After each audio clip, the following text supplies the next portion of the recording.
Une consultation populaire indépendantiste non autorisée, un référendum rendu illégal par l'Espagne, une déclaration d'indépendance unilatérale, la suspension de l'autonomie politique de la Catalogne, finalement un siècle de prison pour les auteurs du processus séparatiste. Des émeutes en plein cœur de Barcelone, les 10 dernières années en Catalogne ont été turbulentes, agitées, tumultueuses. Le père fondateur du mouvement indépendantiste moderne, c'est Artur Mas, président de la Catalogne en 2010. Bonjour président. Bonjour. Et au milieu de ce chantier politique, les artisans, les commerçants, les entrepreneurs de Barcelone qui ont payé un lourd tribut. Alors Artur Mas, merci d'avoir accepté ce débat en français face aux entrepreneurs français de Barcelone. Vous sortez vos mémoires aux éditions Columna, Cap Fred, Cor Calent. Tête froide et cœur chaud, je pense qu'on aura l'occasion de revenir sur votre livre pendant ce débat. Est-ce que vous êtes toujours le président business friendly tel que vous vous présentiez il y a quelques années ? Je l'étais, ou j'essayais de l'être lorsque j'étais président de la Catalogne, et ma mentalité est exactement la même. Donc je suis un clair défenseur de la mentalité business-friendly des gouvernements qui n'est pas à la mode. Donc c'est quelque chose qui se perd, c'est quelque chose qui s'efface un peu. Et moi, j'insiste sur l'idée qu'il faut que les gouvernements soient business-friendly. Alors, on va en parler avec vous. Pour cela, on a sélectionné un panel de 3 entrepreneurs français à Barcelone. Jean-Christophe Burgy, bonjour. Bonjour. Vous êtes créateur du restaurant gastronomique Auguste Gastrobar à Barcelone. À vos côtés, on a Audrey Marin-Laflèche. Bonjour Audrey. Bonjour. Vous êtes créatrice de l'agence Plug and Play, qui est un service pour les expatriés. Et enfin, Didier Tournon. Vous êtes le créateur de la chaîne de beauté French Kiss à Barcelone. Bonjour Didier. Bonjour. Alors, vous avez tous les 3 beaucoup de questions à poser au président Mas. Jean-Christophe Burgy, on commence avec vous. Vous êtes à Barcelone depuis 7 ans. Vous avez ouvert votre restaurant Auguste Gastrobar en août 2015. Vous nous avez expliqué en préparant cette émission que vous êtes venu à Barcelone. Vous avez choisi cette ville parce qu'elle était économiquement dynamique. Mais depuis 2017, vous êtes extrêmement déçu de ce qui s'est passé. C'est la question que je voulais poser au président Mas. Oui, exactement. J'ai ouvert mon restaurant il y a 5 ans à peu près. Il y a eu une progression du chiffre d'affaires forte lors de la première année. Ensuite, ça s'est stabilisé jusqu'en octobre 2017 où là j'ai vraiment noté une rupture, une baisse du chiffre d'affaires de 20%. Et j'ai également noté une autre rupture qui est occasionnée par la sentence politique, également en octobre 2019. Mon restaurant est basé sur une clientèle européenne, internationale à 70%. L'image des manifestations, les blocages qui ont fait de Barcelone une ville hostile au tourisme pour cette clientèle. Alors évidemment, comme Français immigré en terre catalane, profondément européen, il m'est difficile de faire entendre ma voix. Je comprends l'envie de défendre une identité, tout autant que moi, je suis heureux et fier d'être français. Je souhaite que l'on trouve des solutions pour tous. Je n'ai pas de haine contre les indépendantistes et je n'en aurai jamais. Par contre, je suis en colère sur la forme d'imposer leurs idées en laissant sur le bord du chemin l'économie. Quand je vois que la seule chose de la part du président Quim Torra et son gouvernement est de soutenir les blocages des autoroutes ou de ne s'occuper que de l'indépendance de la Catalogne, eh bien moi, le petit maillon de la chaîne économique qui participe à la richesse, on nous oublie. Ou même pire, on nous détruit en prenant des décisions qui ont des répercussions directes sur mon activité. Alors que feriez-vous pour soutenir cette économie indispensable à la Catalogne ? Et êtes-vous d'accord avec l'attitude adoptée sur ce point avec le président actuel ? C'est pas facile à répondre parce que pour avoir une idée claire de ce qui se passe et des possibilités d'agir, il faut être au gouvernement. Donc, ce n'est pas la même chose d'être président du gouvernement. Vous devez agir chaque jour, vous devez prendre des décisions chaque jour, que de voir tout cela à distance. C'est ma situation actuelle. Donc, c'est facile de donner un avis, mais c'est très difficile de prendre des décisions. Vous le savez aussi dans vos activités comme entrepreneur, non ? Alors, à mon avis, il faut séparer l'idée et le droit j'y ajoute, du droit à décider notre avenir comme peuple, de l'indépendance elle-même. Parce qu'il n'y a pas une évidence totale qu'en Catalogne, il y ait une majorité très claire en faveur d'une idée ou de l'autre. La sensation que nous avons, c'est que nous êtes moitié-moitié, à peu près. Moitié-moitié, non? Alors, lorsque vous avez un pays qui est moitié-moitié pour une grande idée, qu'est-ce qu'il faut faire? Il faut parler, il faut négocier et il faut arriver à des accords en partant de la réalité. Et c'est ce qu'à Madrid, ils n'acceptent pas. Ils ne veulent pas parler de la réalité. Maintenant, il y a une petite fenêtre d'espoir. On va voir. Hein. Mais jusqu'à présent, ça n'a pas fonctionné de cette façon-là. Donc, s'il y a un dialogue civilisé à Madrid et ils acceptent la réalité de la Catalogne, qui n'est pas une réalité indépendantiste, mais c'est une réalité où l'indépendance a un poids important, il y a, je crois, des solutions à ce problème-là. J'aimerais ajouter une autre considération qui pour moi est essentielle, dans le sens que la lutte de la moitié de la Catalogne pour l'indépendance, ce n'est pas une lutte pour l'identité, pas principalement pour l'identité, c'est une lutte pour le progrès. C'est différent. L'identité est très importante, mais ce n'est pas une question seulement de l'histoire, c'est aussi et surtout une question pour l'avenir. Donc pour les 7,5 millions d'habitants de la Catalogne. Pourquoi pour le progrès? Parce qu'on aimerait ou bien d'être bien classé dans l'Espagne avec tous les outils dans nos mains pour travailler pour notre avenir, ou bien, si cela n'est pas possible, alors on voudrait être comme l'Autriche ou comme le Danemark. Donc, des pays petits de l'Europe qui marchent très bien et qui assurent un progrès remarquable pour leur population. Et j'y ajoute aussi, personnellement, à mon avis, ce futur, comme un pays européen, la Danemark, l'Autriche, etc., devrait être sur une idée de l'Europe fédéraliste. Moi, je voudrais une Europe plus intégrée, avec plus de pouvoir politique à Bruxelles, donc pour la fédération, et avec des instruments agiles pour les régions et pour les pays de l'Europe, qui maintenant sont 27, après la sortie du Royaume-Uni, mais qui, s'il y avait des États-Unis de l'Europe, au lieu de 27, on pourrait être 50, ou 55, ou 60, comme les États-Unis d'Amérique. 50 États, avec 350 millions de personnes.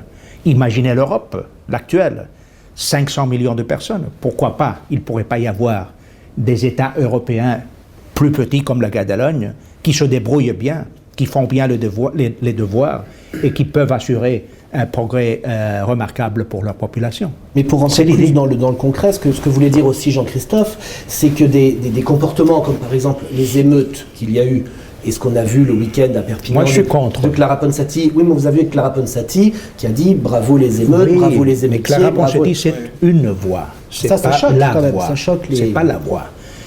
Si vous analysez du début le mouvement souverainiste de la Catalogne, c'est un mouvement qui est absolument pacifique. C'est pas facile, et vous le savez très bien en France, c'est pas facile d'organiser ou d'avoir des grandes manifestations de la façon qu'on l'a fait ici en Catalogne. C'est pas facile. Parce que lorsqu'il y a des personnes fâchées ou des personnes qui simplement veulent un parcours, par exemple politique comme pays, alors c'est facile qu'il y ait des problèmes dans la rue. C'est facile. Cela n'a été pas le cas de la Catalogne jusqu'à la résolution de la Cour suprême. Et là, oui, nous avons eu vous l'appelez ça, des émeutes. Des émeutes, voilà. Nous avons eu des émeutes. Moi, je suis contre. Et je l'ai dit publiquement. Et je suis arrivé à dire qu'il fallait soutenir l'action de la police catalane par exemple, si cette action est raisonnable. Si cette action protège aussi les droits fondamentaux des citoyens. Non? Donc, je suis contre les émeutes, parce que je crois que cela casse un peu l'image pacifiste du mouvement catalan, du mouvement politique catalan. Donc, je suis contre, je l'ai dit publiquement, je le répète. Mais, attention, c'est pas facile d'éviter cela. Lorsqu'il y a des milliers et milliers de personnes sur la rue, et certaines de ces personnes sont réellement fâchées. Et la résolution de la Cour suprême a provoqué une réaction de beaucoup de gens ici, qui a été une réaction un peu hostile. Mais vous ne croyez pas que ces manifestations auraient peut-être plus d'effet si elles se passaient à Madrid, justement, parce que c'est un problème qui se passe entre Madrid et la Catalogne. C'est vrai. Là on se coupe l'herbe sous le pied. On l'a essayé, mais c'est beaucoup plus difficile. C'est beaucoup plus difficile, oui. Mais rien n'est facile quand on rentre dans une pseudo-guerre, quoi. Mais faire les manifestations, c'est flageller. Ce que vous voulez dire, c'est que c'est vous qui payez tout, c'est les commerçants qui payent le processus indépendantiste. C'est presque tout le monde, c'est presque tout le monde, parce qu'il y a beaucoup d'entrepreneurs qui sont indépendantistes. Ils le payent aussi. Donc, c'est évident. Les hôtels l'ont payé, par exemple, en octobre 17. Je crois, c'est une question que je vous pose, je crois que à partir de novembre-décembre 17, vous avez récupéré les activités. Moi, je parle habituellement avec beaucoup d'entrepreneurs, avec beaucoup de commerçants, de personnes qui travaillent aux hôtels, etc. Ils m'ont dit que dans les années 18 et 19, jusqu'à la résolution de la Cour suprême, l'activité s'est bien récupérée. Moi, j'ai noté une clientèle qui ne reviendra plus. Alors, je le mets sur le fait de tout le système indépendance, et également aussi un peu sur le fait que la mairie a pris des décisions aussi un peu anti-tourisme aussi également. Voilà. Non, mais c'est le coronto de tout un tas de... On perd le bon tourisme. C'est ça, vous nous disiez en préparant l'émission qu'on perd le bon tourisme. Voilà. Le tourisme de luxe. La reprise économique après les émeutes ont eu lieu, mais est-ce que c'est le tourisme qu'on choisit? Est-ce que c'est le bon tourisme qui correspond à la ville de Barcelone, celui qu'on souhaite? Alors les chiffres sont là effectivement, mais c'est pas forcément le bon. Le bon tourisme, la belle image de Barcelone, a été pour moi salie. Ah oui. Vous répondez quoi à ça? Que l'image de Barcelone a été touchée, que le bon tourisme ne vient plus? Je ne sais pas si on peut dire de cette façon aussi claire que le bon tourisme ne vient pas à Barcelone. Si le bon tourisme ne vient moins. D'accord. Parce que, alors, je me demande par exemple, non? Bon, ces jours, ce sont des jours très différents, très spéciaux. On ne peut pas analyser la situation d'accord avec ce qui se passe juste maintenant. Mais si vous analysez le parcours et l'évolution du tourisme à Barcelone, je crois qu'on peut dire que l'évolution a été absolument positive. Vous avez la preuve dans la quantité d'hôtels qui se font encore à Barcelone. Maintenant, avec une mairie qui n'est pas business-friendly. Donc, avec une mairie qui va contre l'activité en général économique, vous avez malgré tout l'esprit de beaucoup d'entrepreneurs qui se débrouillent et qui font des choses. Par exemple, des hôtels nouveaux à Barcelone. Non? Alors. Donc, je crois qu'il faudra voir tout cela en perspective. On va voir.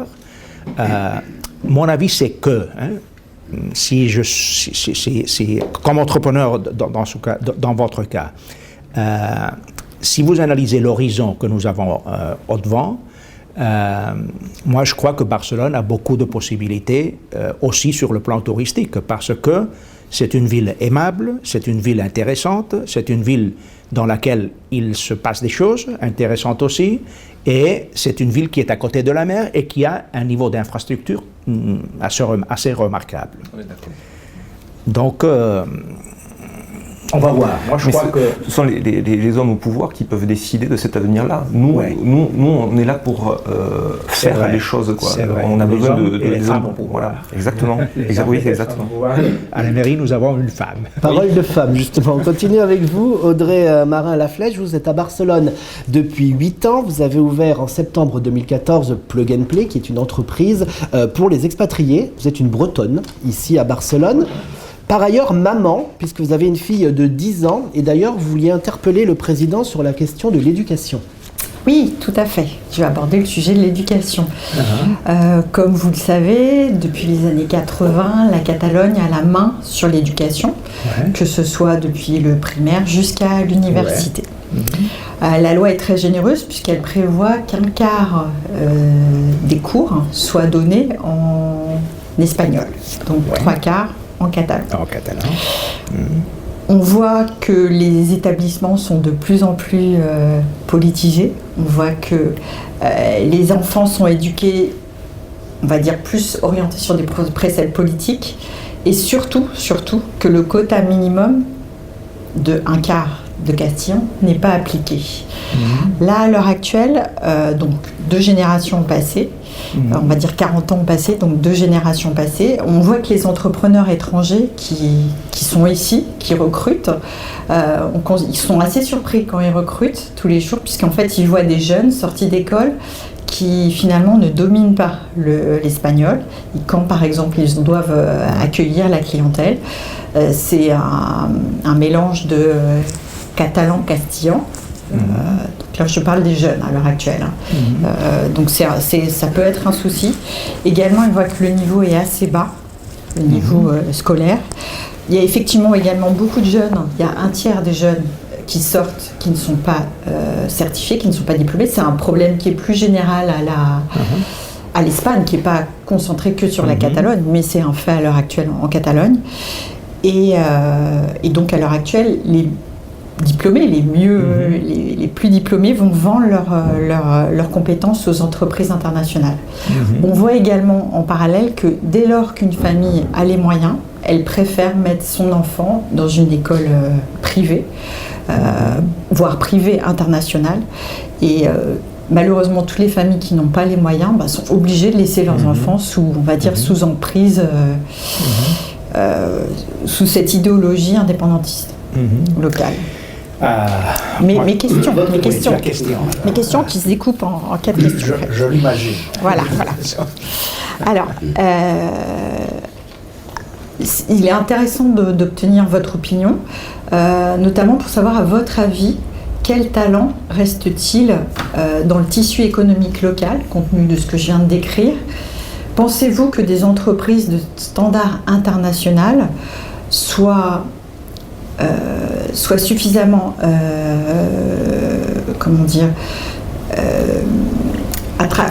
attractives, qu'elles soient suffisamment attirées par justement les talents qui sont issus de ce système que je viens de décrire? Pensez-vous qu'à terme, en tant que république indépendantiste de Catalogne, qu'il y ait encore suffisamment de talent pour faire émerger, pour faire fonctionner ce potentiel futur petit État que vous décriviez précédemment? Et ne pensez-vous pas qu'à force de préempter tous les esprits, la cause catalane empêche ou oublie la recherche, l'innovation, les sciences, le reste du monde? D'accord. Ce sont beaucoup de questions. Beaucoup de questions. Quelques commentaires. Nous n'avons pas seulement en Catalogne, mais dans toute l'Espagne, un problème et un défi de qualité du système éducatif. Ça, c'est clair. Mais ce n'est pas un cas catalan, c'est un cas espagnol qui se donne aussi en Catalogne. Sur le terrain des langues, il y a quelque chose qui est très évident.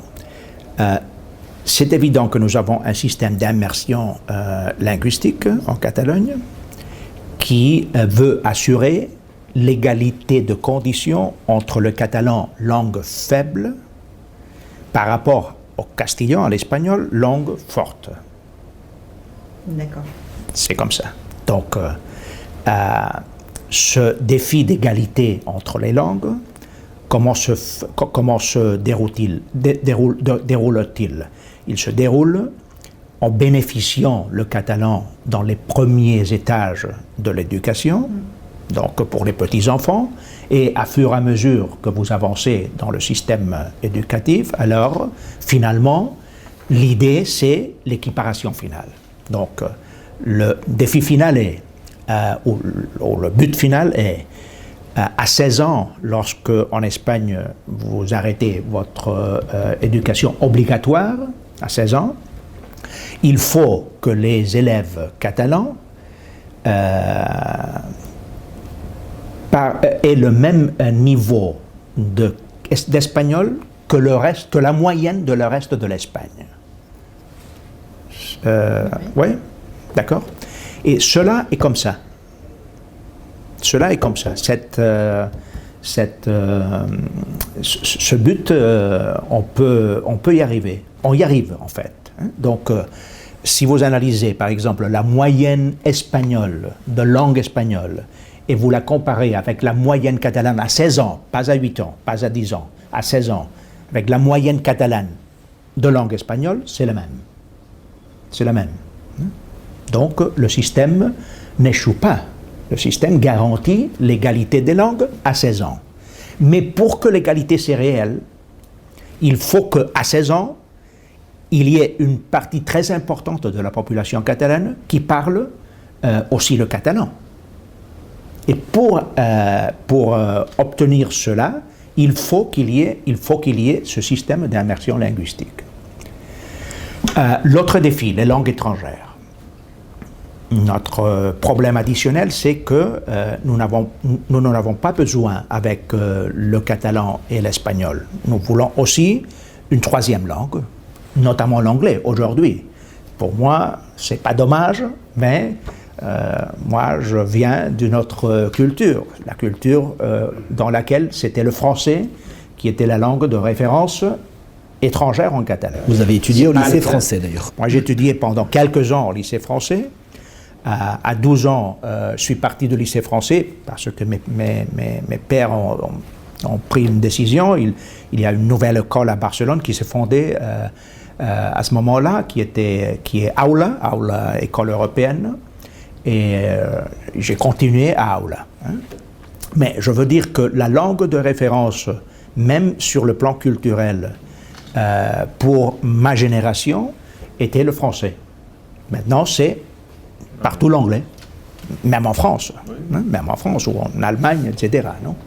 Donc notre grand défi, c'est comment on peut arriver à 16 ans ou à 18 ans, après le bac, avec un niveau acceptable de langue étrangère, évidemment avec la garantie qu'il y a deux langues qui sont les deux langues officielles que vous parlez bien. Hein. Donc nous avons un problème de qualité en général, nous avons un but d'égalité entre langues, catalan-castillan, et nous avons un défi de parler mieux des langues étrangères pour éveiller le talent, pour stimuler le talent. Parce qu'aujourd'hui, pour une économie internationalisée comme la catalane, les langues sont essentielles. Les langues sont essentielles. Et pour une ville touristique comme Barcelone, encore plus. C'est justement ce qu'Audrey critiquait, si je ne me trompe pas, que l'internationalisation de Barcelone, elle a tendance à baisser au niveau de l'attractivité des entreprises à cause des langues. Mais attention, parce que observez la réalité. Si vous analysez la période 2014-2019, donc juste lorsqu'on sortait de la crise, mais juste au milieu du processus pour l'autodétermination, juste cette période-là, la Catalogne a été la région de tout le sud de l'Europe où l'investissement étranger a augmenté plus. de tout le sud de l'Europe. Donc la moitié de la France, la moitié de l'Italie, tout le Portugal, tout le reste de l'Espagne, Madrid y compris, la Grèce, etc. Tout cela, la Catalogne, la région la plus attractive pour l'investissement étranger. D'accord avec le Financial Times. Hein. Ce ne sont pas ce ne sont pas des chiffres qui seraient aussi bons, peut-être.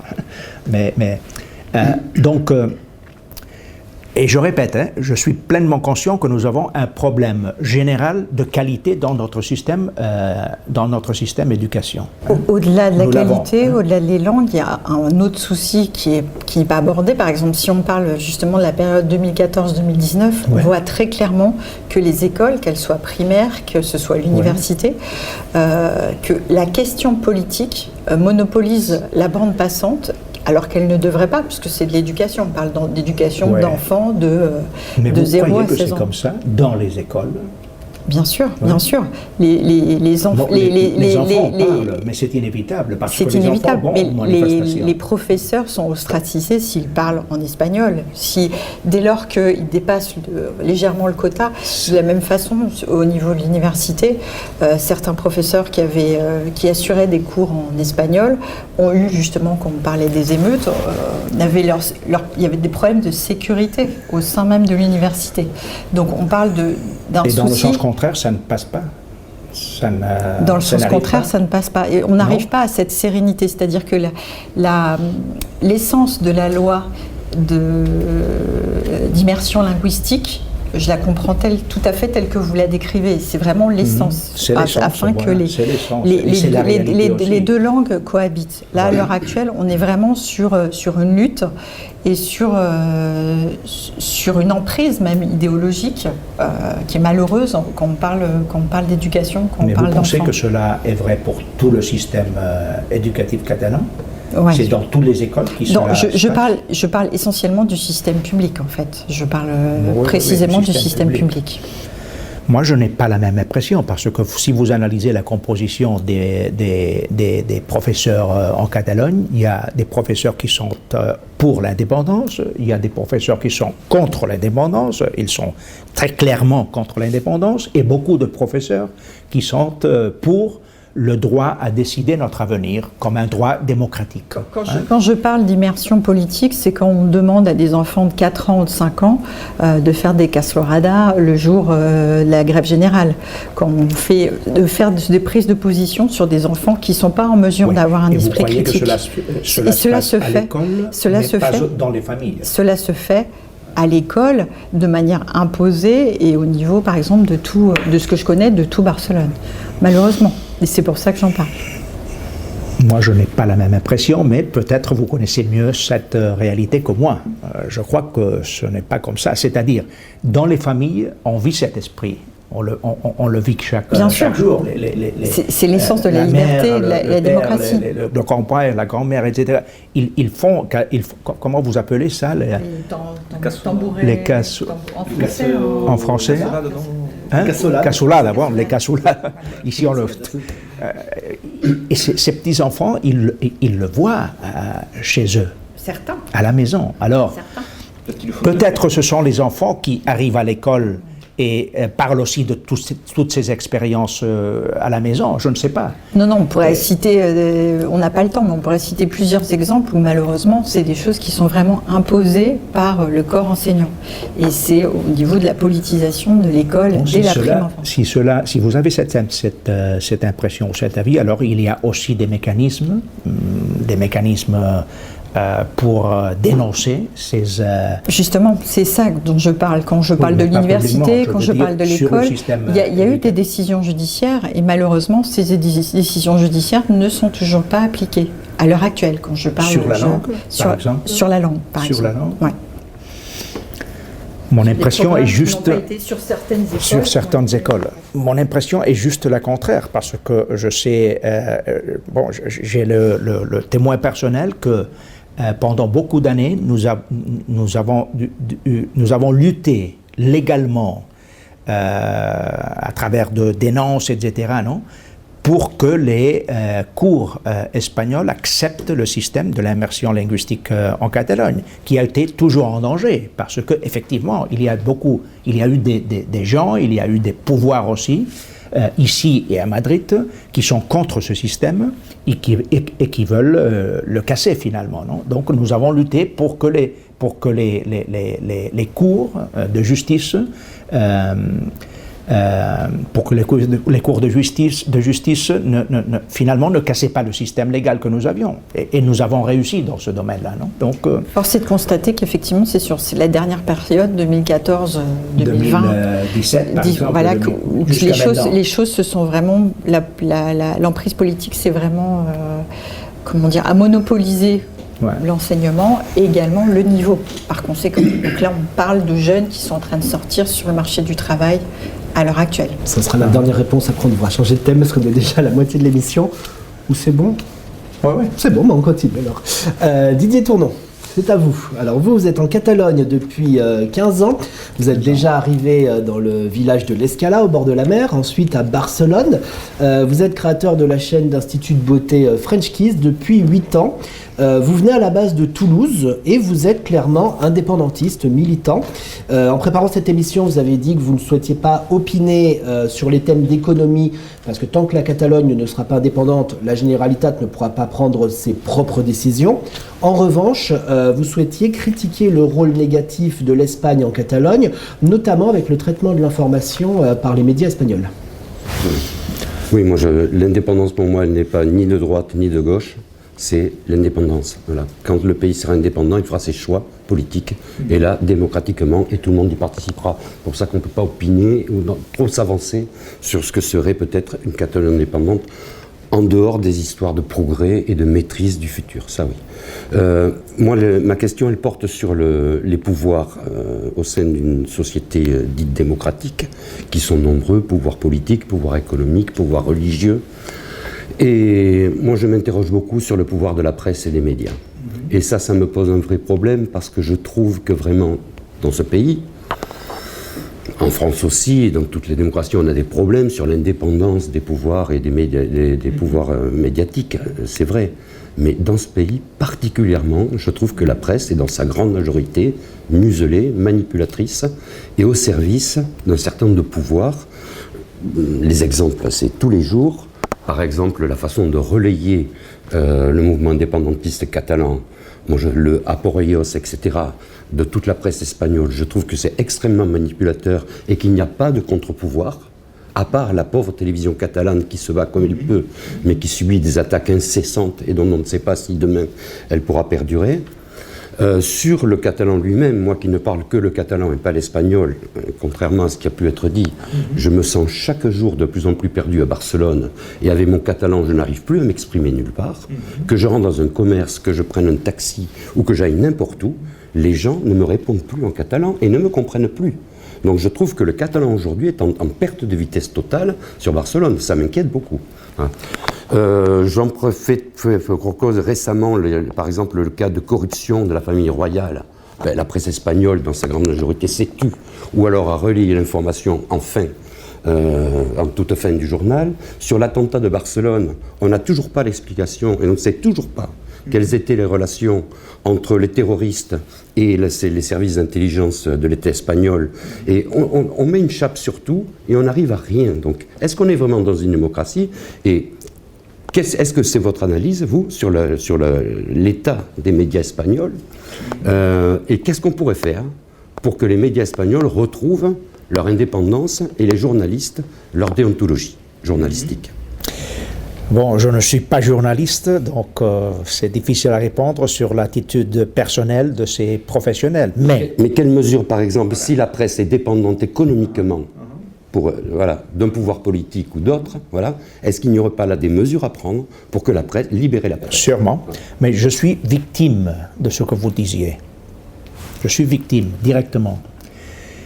J'ai souffert dans ma propre peau ce que vous dites, parce que il y a eu dans les années précédentes une coopération entre des pouvoirs politiques, par exemple le ministère de l'Intérieur en Espagne, entre des services de la police et des médias qui se sont mis d'accord pour détruire des personnes et des carrières politiques.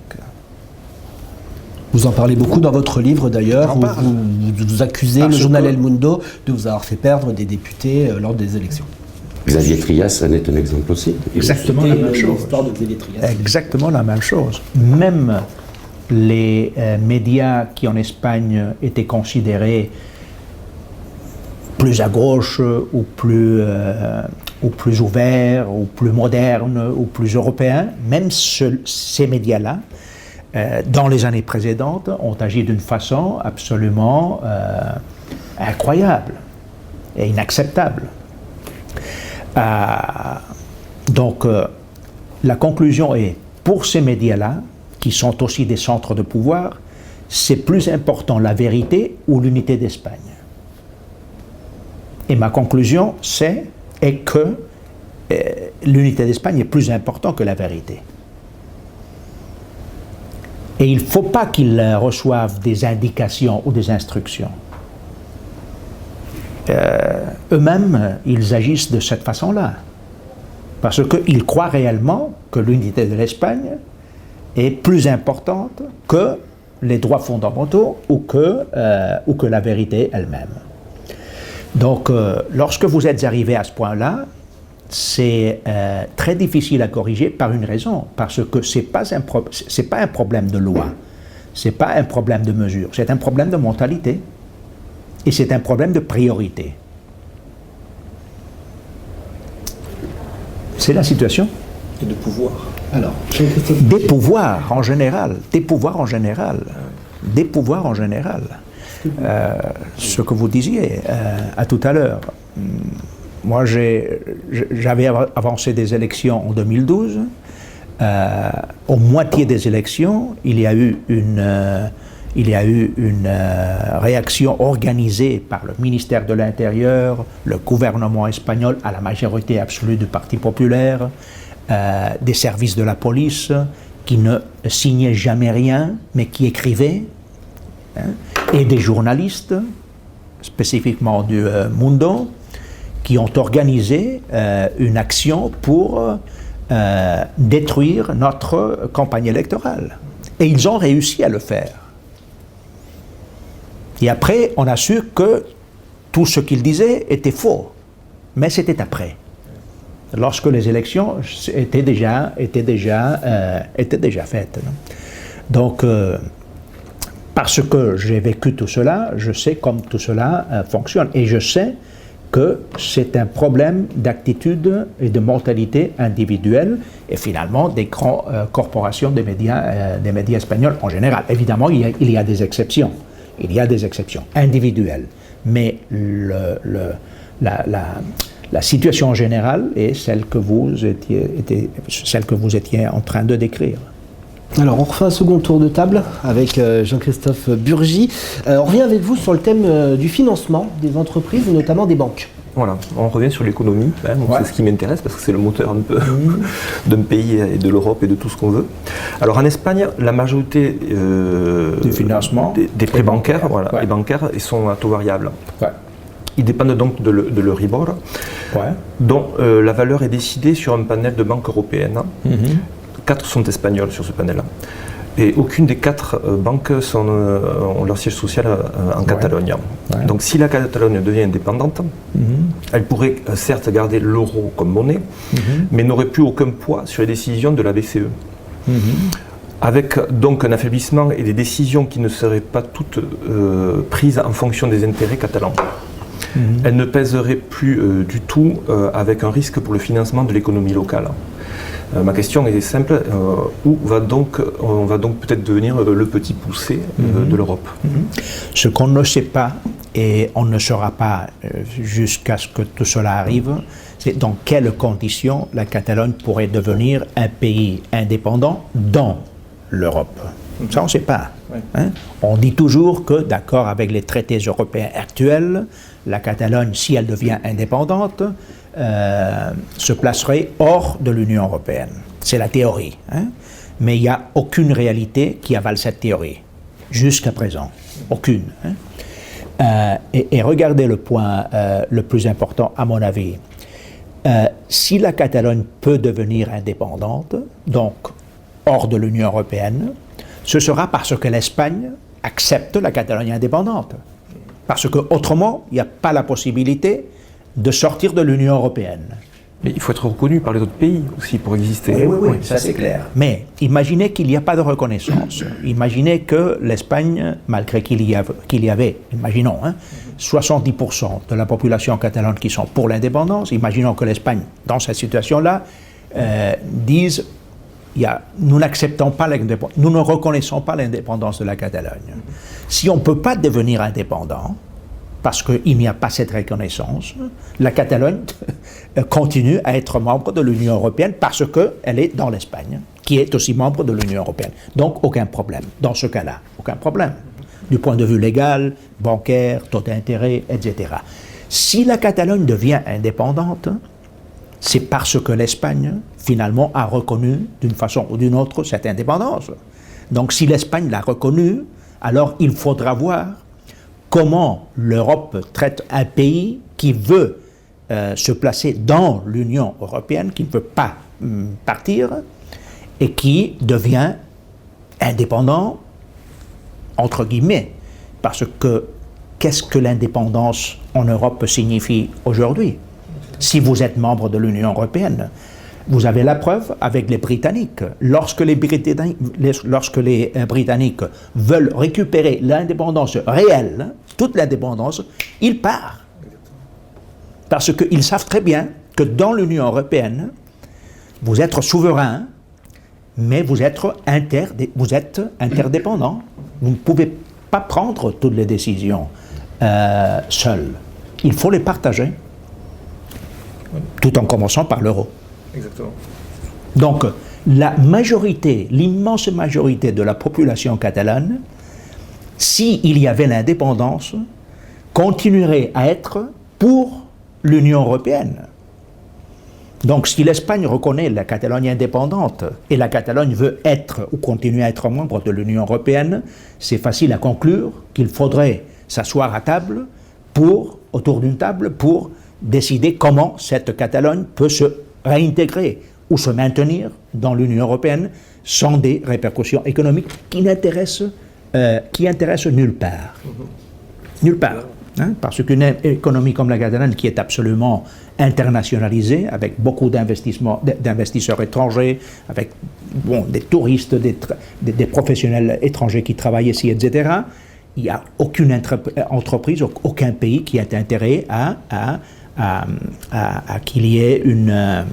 C'est pour ça que les aides sociales sont parties quand même, parce qu'il y a cette instabilité, donc ça crée de la tension. Les centres sociaux partent, c'est ma théorie, je l'explique ici dans le livre, c'est la peur mais c'est la peur, j'y ajoute, non, c'est pas la sécurité, c'est la peur irrationnelle. Ce sont deux choses différentes. La sécurité est sacrée, surtout pour un entrepreneur. Ça, c'est sacré. Donc, la sécurité, il faut la garantir. Mais comment luttez-vous contre la peur irrationnelle si vous avez déjà garanti la sécurité? Je vous pose l'exemple. Depuis 2014, lors de la première consultation sur l'indépendance jusqu'à aujourd'hui, combien de lois mercantiles, combien de lois bancaires, combien de lois sur les affaires, etc., ont changé en Espagne à cause du mouvement catalan? Combien? 0. Donc sécurité, 100%. Il y a eu zéro modification. Mais 2 ou 3 000 entreprises qui ont changé leur siège social. Donc c'est quoi ça? Si la sécurité est garantie, c'est la peur, j'y ajoute irrationnelle, à que quelque chose peut se passer. Mais c'est pas l'inconnu qui fait justement la part d'inconnu, de ne pas savoir. C'est peut-être ça, c'est pas l'irrationnel, oui, c'est la peur de l'inconnu. C'est l'inconnu, mais l'inconnu, c'est chaque jour. Vous l'avez chaque jour, l'inconnu, dans vos entreprises, non? Et vous devez lutter contre l'inconnu. Oui, mais ça suffit bien, nos problèmes à nous, vous voyez ce que je veux dire? Donc l'inconnu, c'est un peu l'inconnu, c'est la sensation qu'on ne sait pas exactement ce qui va se passer.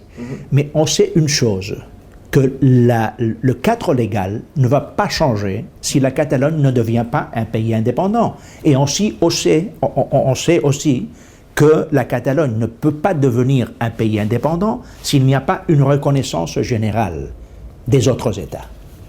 Donc si vous analysez froidement la situation, il n'y a pas de danger sur le terrain de la sécurité. Il y a un danger sur la rue. Il y a un danger des émeutes. Ça dépendra de la réaction de certaines parties de la population. Il y a un danger je ne sais pas, il ne faut pas investir en Catalogne parce qu'il y a du bruit, peut-être. Mais il n'y a pas un danger de sécurité légale. Alors ça tombe bien parce que le débat évolue justement sur la question que voulait vous poser Audrey Marin-Laflèche, sur justement, si la Catalogne devient indépendante, toute la régulation juridique du travail et de l'économie. Comment ça pourrait se passer? C'était un petit peu votre question. Dans le débat, on entend beaucoup, dans le débat indépendantiste, on va dire beaucoup de questions ont été abordées de manière dogmatique, mais ce qui intéresse l'entrepreneur, c'est la sécurité législative, juridique et constitutionnelle. Et en fait, si on admet l'hypothèse, si arrive l'étape de l'indépendance de la Catalogne, quid de la mise en place des institutions, d'une constitution, d'un appareil juridique législatif? Ma question est la suivante. Est-ce qu'à l'heure actuelle, les forces politiques indépendantistes ont les ressources, ont les techniciens du droit qui vont permettre de mettre en place ce genre d'appareil législatif? Est-ce que vous disposez, de techniciens qui sont à même de mettre en place un code du travail, un code du commerce, mettre en place une sécurité sociale, un système de retraite? C'est une question qui est fondamentale, notamment pour les entreprises internationales, dans leur choix, dans leur arbitrage de s'implanter ou non en Espagne, de s'implanter ou non en Catalogne, justement sur ce doute législatif, puisque en fait quand on déploie, qu'on s'installe en Espagne, c'est évidemment quand une entreprise s'installe en Espagne, c'est pour plusieurs années. Donc en fait c'est vraiment une préoccupation. Comment on peut rassurer les entreprises par rapport à ce doute? Ma réponse ici est absolument claire. Absolument, nous avons les ressources, les techniciens pour faire tout ça. Mais il y a des exceptions qui ne sont pas sur le plan économique. Par exemple, est-ce qu'on aura immédiatement, lorsqu'il y ait la Catalogne indépendante, les services d'intelligence prêts? Non. Nous n'avons pas l'expérience. Donc il faudra, dans ce moment-là, collaborer avec des autres services d'intelligence pour pouvoir assurer ce qui est un bien de tous, un bien commun, la sécurité, par exemple. Est-ce que nous aurons, je ne sais pas, les forces militaires préparées? Non. Ça, c'est évident. Nous n'avons pas l'expérience dans ce domaine-là. Mais aurons-nous les techniciens pour la sécurité sociale? Évidemment, il n'y a pas de problème. Est-ce que nous aurons la capacité d'organiser un système judiciaire, vous disiez? Oui, judiciaire en Catalogne, tenant compte que probablement des juges espagnols vont décider à ce moment-là de partir sur des autres régions espagnoles, non? La réponse est oui. La réponse est oui, il n'y a pas de problème dans ce terrain-là. Est-ce que nous avons la capacité législative, la connaissance législative pour pouvoir approuver les lois qui sont nécessaires pour commencer à faire marcher une république catalane, par exemple? Oui, il n'y a pas de problème dans ce domaine-là. Quand vous me dites il n'y a pas de problème... Dans ces domaines-là. Oui, dans ces domaines-là. Il y en a dans des autres. Mais est-ce que vous êtes mis vraiment dans le concret sur qui pourrait mettre en place un nouveau système de retraite ou un nouveau système de sécurité sociale. Mais ces domaines-là, ce sont des domaines faciles. Ce ne sont pas des domaines compliqués. Ce qui est compliqué, c'est l'intelligence, la sécurité générale, les forces armées. Tout cela est très compliqué. La décision de, je ne sais pas, sur le plan de la sécurité, si cette Catalogne indépendante appartiendrait à l'OTAN, à l'OTAN ou pas, etc. Ce sont des affaires compliquées. Mais sur le plan économique, du travail, des techniciens en général, des professionnels, il y a toute l'expérience ici. Il n'y a pas de problème. Il n'y a pas de problème. Et sur certains domaines, vous avez un certain délai de temps.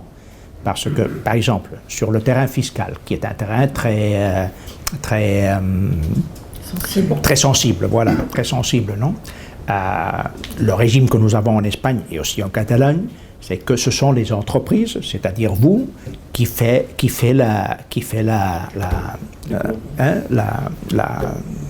en anglais, to collect taxes. Hein? Vous générez l'impôt. Générez l'impôt, voilà. Et vous avez 4 ans jusqu'à la prescription. Donc, ce n'est pas l'administration publique en Espagne qui gère les impôts directement. Ce sont les entreprises, chaque jour, chaque mois. Et l'administration publique, dans l'agence tributaire, sert à faire l'inspection, à voir si tout marche, s'il y a des erreurs, s'il y a même des crimes, etc. Non?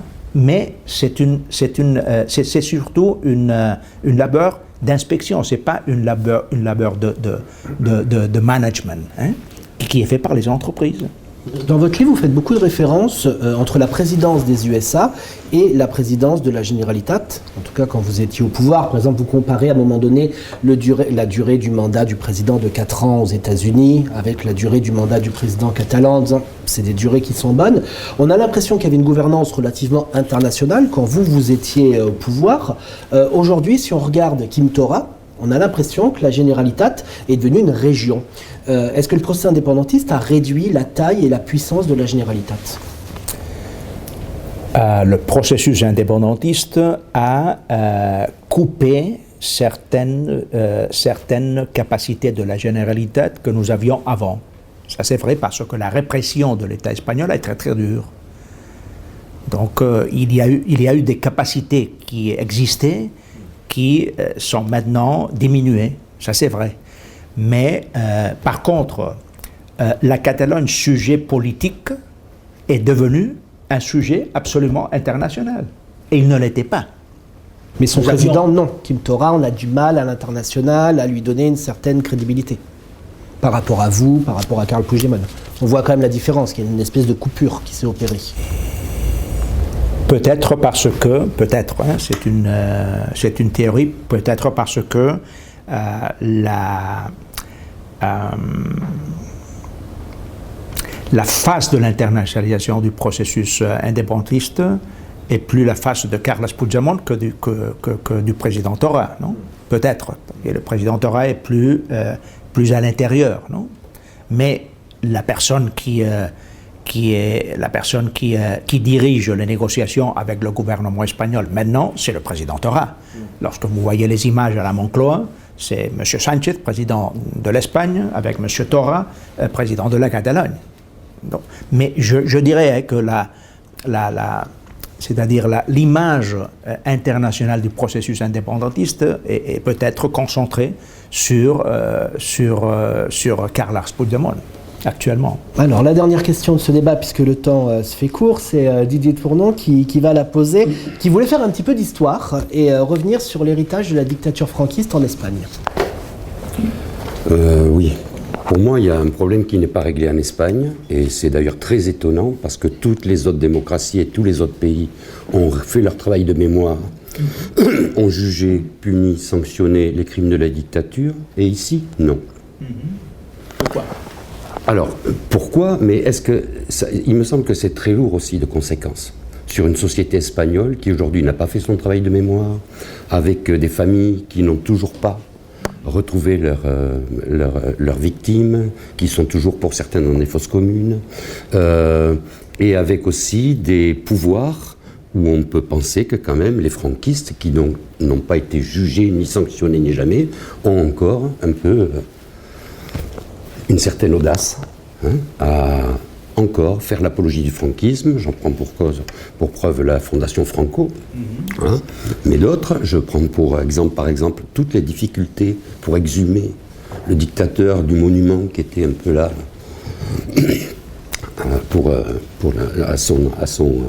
à sa gloire, finalement. Et voilà, je trouve moi que et est-ce que aussi la dérive autoritariste de la société espagnole, bien claire aujourd'hui, tous les procès qui se multiplient, par exemple, les gens qui ont des peines qui paraissent très très lourdes par rapport à ce qu'ils ont fait, alors que dans le même pays, des gens qui ont fait des crimes par centaines et par milliers sont en liberté et sont encore là, en train d'agir un peu partout. Alors, est-ce que ça, c'est un malaise profond pour vous? Et est-ce qu'il ne serait pas urgent d'essayer de revenir sur cette loi d'amnistie de 78. Si votre question est si l'Espagne a un problème de qualité démocratique, ma réponse est oui, absolument oui. Je ne dis pas que l'Espagne ne soit pas une démocratie, mais qu'il y a un problème de qualité démocratique, c'est évident. C'est évident. C'est évident. En deuxième lieu, pourquoi ces choses-là passent 45 ans après la mort de Franco? C'est-à-dire 2 générations après la mort du dictateur. Pourquoi? Et je crois qu'il y a 2 réponses. La première, c'est la plus importante. La transition politique espagnole a été faite avec les franquistes comme coprotagonistes. Donc ce sont eux-mêmes qui ont fait la transition, à côté d'autres qui n'étaient pas franquistes, évidemment. Mais les franquistes ont fait aussi la transition. Ce qui est, c'est une mérite, d'une part, mais cela n'est pas neutre pour l'avenir. Ils sont là. La mentalité est absolument présente. Et cela, vous l'avez spécialement dans les hauts fonctionnaires de l'État espagnol. Pas tous, évidemment, mais dans une partie importante des hauts fonctionnaires. Non? Donc, celle-là est une première réponse. Le franquisme a été coprotagoniste de la... Et l'a surveillé. Rappelez-vous qu'en 81, 6 ans après de la mort de Franco, il y a eu un coup d'État, protagonisé par les militaires, qui n'acceptaient pas, entre autres choses, la décentralisation politique, surtout pour le Pays Basque et pour la Catalogne. Le franquisme était là, était dans le système, formait part du système, non? Bon, moi, la deuxième raison, c'est que, à mon avis, c'est que, une autre fois, le système de médias en Espagne n'est pas suffisamment libre, ou suffisamment intelligent, ou suffisamment démocratique pour dénoncer d'une façon permanente cette situation-là. Il y a des journaux très importants à Madrid qui ne comprennent pas qu'il doit y avoir en Espagne une loi de mémoire historique qui fait un coup clair entre la situation antérieure et la situation de présent. Alors, pendant ce débat, on a beaucoup parlé du même un président de la Catalogne, un antécesseur à moi, président Companys, qui a été assassiné en 1940 par le régime de Franco. Même ce le décret qui autorisait l'assassinat du président Companys n'a été pas changé. C'était un décret des militaires espagnols qui tuait un président de la Catalogne à l'exil en France, près de la Bretagne, si je me souviens bien. Donc, comment cela peut se donner 45 ans après la mort du dictateur? C'est quelque chose qui ne marche pas. À votre avis, il faudrait revenir sur cette loi d'amnistie 78 là? C'est possible? C'est possible. Il faudrait que plus de voix le disent chaque jour, parce que moi je trouve qu'on n'en parle jamais. C'est possible, oui, c'est possible. C'est possible, mais il y aurait une majorité parlementaire, je ne dis pas faible, mais pas claire. Donc il y aurait probablement une division dans le Parlement espagnol. Pas tout le monde serait pour. Ce qui est inquiétant. Inquiétant. On a beaucoup parlé du futur de la Catalogne pendant tout ce débat. Est-ce que ce futur passera par vous, Arthur Mas? Est-ce que vous serez candidat aux prochaines élections? Non. Non, c'est sûr, c'est non cette fois-ci. Parce que vous ne saviez pas à un moment donné. Je dis toujours dans ces jours-là, non, à cause de la présentation du livre, etc., je dis toujours que que ma priorité n'est pas de retourner à la première ligne de la politique active. Ce n'est pas ma priorité. C'est aussi vrai que l'espace politique que je représente, Joint pour la Catalogne, Ensemble pour la Catalogne, Junts per Catalunya, est un espace qui doit se dessiner définitivement. Et il ne l'est pas encore. Donc, j'attends cette définition. Vous êtes donc disponible? Vous êtes disponible? Je suis disponible seulement pour écouter. Mais si quelqu'un met sur la table une proposition comme celle-là, j'essaierai de convaincre cette personne-là de ne pas concentrer les efforts dans ma personne. Pourquoi? Parce que ma mission est une autre maintenant. Ma mission est une autre. C'est pas de retourner au théâtre électoral. Parce qu'il y a un petit programme quand même à la fin du livre. Oui, la fin du livre est un espèce de programme. Oui, parce que ma priorité, et je crois que ma mission, c'est de générer des idées et des propositions pour aider à trouver des solutions à la situation actuelle. Je crois que c'est ma mission. J'ai été candidat 5 fois à la présidence du gouvernement catalan. 5 fois. J'ai gagné les 5 fois. Je n'ai gouverné que 5 années. Lorsque vous avez